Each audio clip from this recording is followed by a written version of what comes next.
হুজুর, আমার 3টি প্রশ্ন। মৃত ব্যক্তির জন্য 4 দিন ও 40 দিন পর সমাজের সবাইকে দাওয়াত করে খাওয়ানোটা সওয়াবের কাজ কি? মৃত ব্যক্তির পাশে বসে কোরআন মাজিদ পড়া ও খতম দেওয়া কি সওয়াবের কাজ? আমরা যে কবরস্থানের পাশে গিয়ে বলি আসসালামু আলাইকুম হালাল কবর, এটা কি ঠিক কিনা? মৃত ব্যক্তির জন্য 4 দিন ও 40 দিন পর আপনারা যেটা করেন এটা বলে 40 কি বলে? সবাই একটা রমরমা ভাব নিয়ে খাইতে যায়, মনে হয় যে বিয়ের দাওয়াত খাইতে যাইতেছে।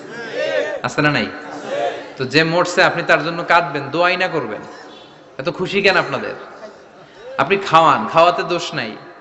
আপনি মাইয়েতের রুহের মাগফিরাতের জন্য খাওয়ালে মৃত ব্যক্তির গুনাহ আল্লাহ মাফ করবে, সেটা ঠিক আছে, কিন্তু খাওয়াবেন মিসকিনদেরকে, ইয়াতিমদেরকে, তারা বেশি হকদার। এখন দেখা যায় 40 মিসকিনদের জায়গা কম, এলাকার পয়সাওয়ালা লোকেরা এসে লাইনে বসে থাকে।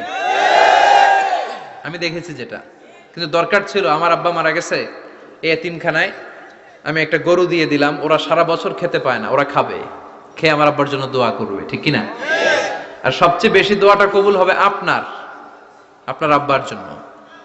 আপনি যাকে দোয়া করানোর জন্য আনলেন, উনি কি আপনার আব্বার জন্য কাঁদবে?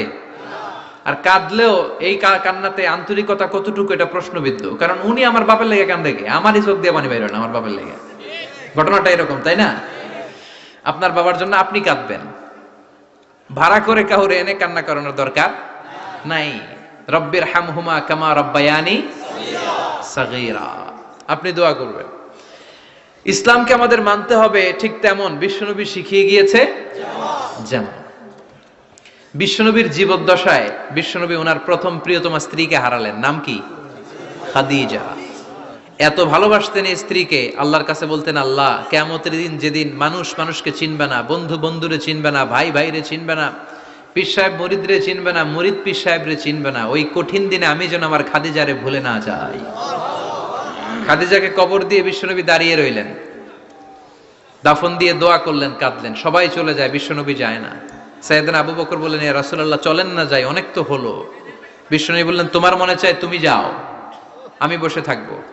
আমি এখানে দাঁড়িয়ে খাদিজার কবরের 3টা প্রশ্নের জবাব দিয়ে এরপরে বাড়িতে যাব।